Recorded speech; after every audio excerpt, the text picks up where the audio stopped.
So this is a day in our life as finance students at Brew College as seniors. So we finished class today. We're about to head to an appointment for your client. Yes, in Astoria, Queens. So come along to see a little bit towards the end of our day and how it is.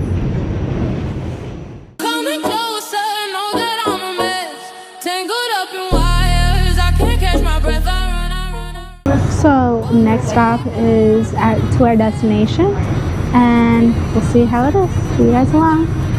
By the way, we're taking a subway, and if you guys have never seen a subway before, this is what it looks like. This is a traditional old subway.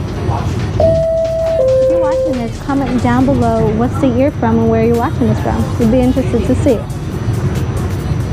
Astoria has long been one of the most sought-after neighborhoods in New York City for both residents and investors. And there's been a steady growth in younger professionals moving in due to its proximity to Manhattan. So from an investor's perspective, Astoria offers strong rental demand. Vacancy rates are consistently low, and because of its location near Midtown Manhattan, apartments here are always in demand. For context, the median rent in Astoria for a one-bedroom is around $2,500 to $2,800 per month, and for two-bedroom, closer to $3,200 to $3,600 per month, depending on finishes and conditions. It's important to note that Astoria is very community-driven. You'll find local restaurants, coffee shops, and a lively culture scene. It's one of the few areas in New York that has both a neighborhood feel and easy access to the city.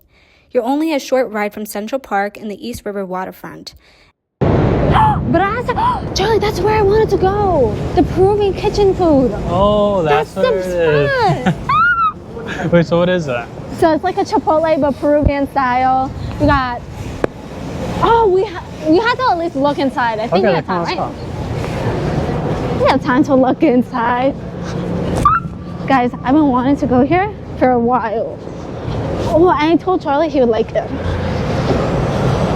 We could just see what it looks like. Oh my god.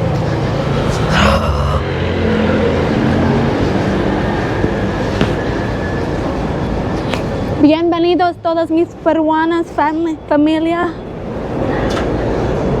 Let's go. It smells good. I just want to see what it is.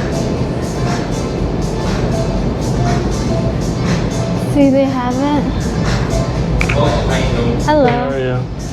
They have the Cusco chicken salad, avocado chicken crunch, hot brazo, tuna ceviche, and they have like the onions, like my mom likes it kind of, but just needs more cinnamon.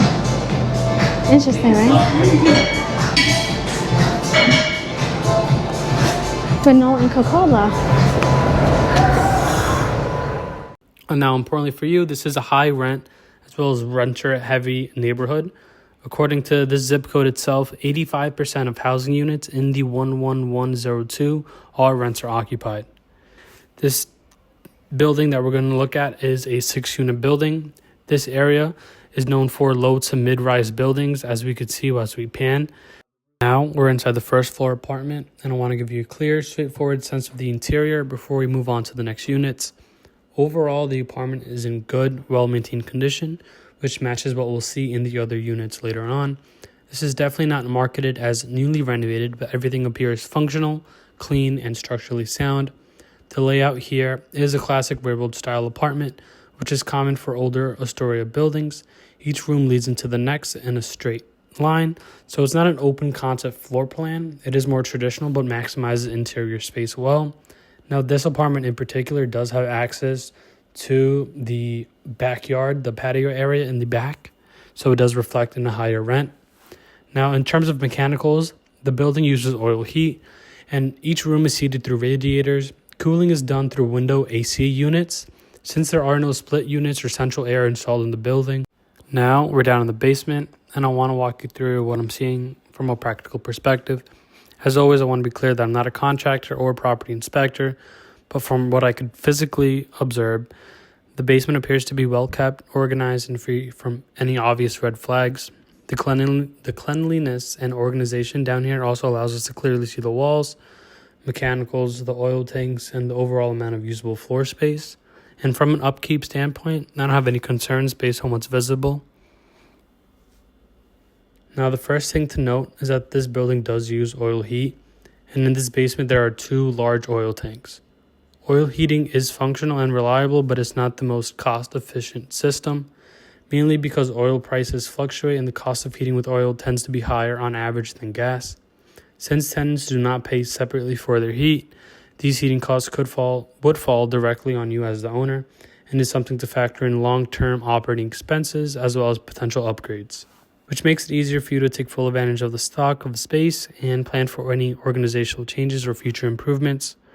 Overall, from the basement to the common areas and up through the apartments themselves, the building consistently shows signs of steady upkeep and functional maintenance, without signs of neglect or deferred repair, at least based on what we could observe during today's walkthrough.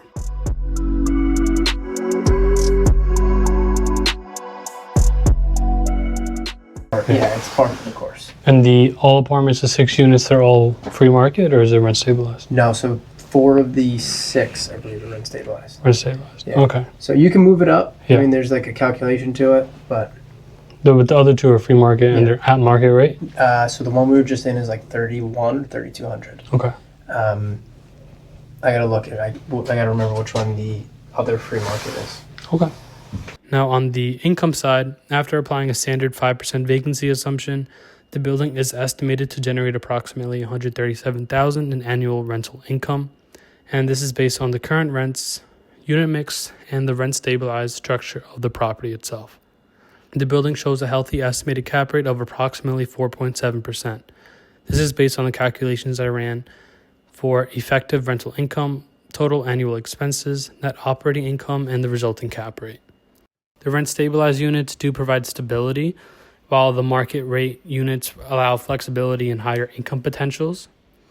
Now, this unit itself, the building itself, the area itself, is very transit accessible near many subway lines as well as bus routes. There is, according to public information, a diverse resident base, working resident base, which essentially we're saying that many residents work in professional or managerial roles in this area, which we can consider as a white-collar workforce.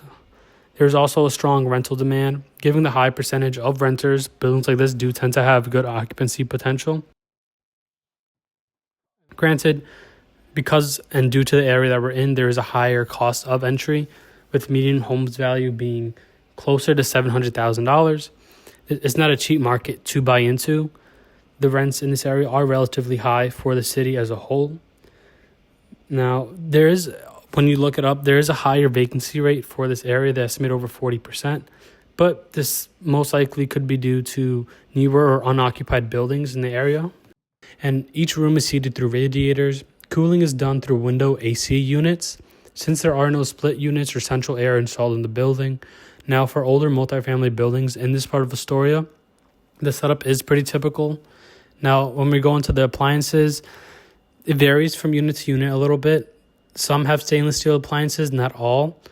But regardless, we aren't to consider this apartment or the apartment's layout to be very newly renovated or high-end designer renovations. They're more practical, lived-in spaces, but they've been kept in good working order. Now, the common areas are also in solid condition. They're clean, they're well maintained, and importantly, they're not carpeted, which is a plus for upkeep, durability, as well as just long-term maintenance. As we finish up in the first apartment, keep in mind that the next 2 apartments do follow a similar pattern. They're good conditions, consistent layout style, and they focus more on the functionality rather than modern renovation style. And this is good for what we'll see in the majority of this area and matches average rents that we could charge, especially for the free market apartments.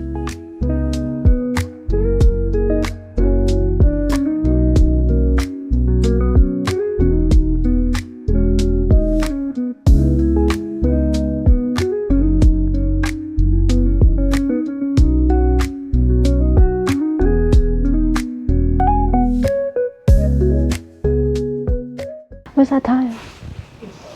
I know. You just access panel. We appreciate it. Okay. So it's That little square up there is just an access door. There's probably a water valve of some sort or the electric for that light. is next to that. So Gotcha. usually that's what you'll see. And your AC is the window unit. Yes. Gotcha. Thank you. Wow. Now let's touch briefly upon the zoning of this building and the future development potential. This building sits in an R6B residential zoning district, which is medium to high density, and it's typically multifamily homes in the zone of Queens. The R6B, the maximum residential floor area ratio, which is FAR, is 2.00 for standard housing. This means that depending on the lot size, there may be some air rights or unused development potential compared to what is currently built.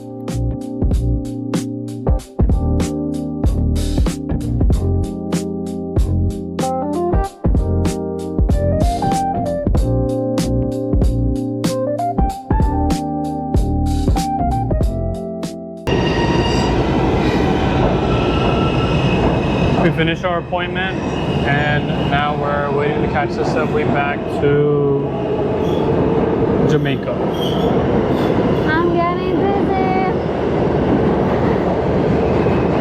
As you can tell, we had a nice long day, balancing work and school, and now we're on our way back home. This is really what a day in the life looks like out here as finance students and realtors. Running to appointments, checking properties, answering emails in between classes, all while the city just keeps moving. It's fast, non-stop, and it's the grind that comes with being in real estate in NYC. Constant learning, creating, building, and outperforming the next day, every single day.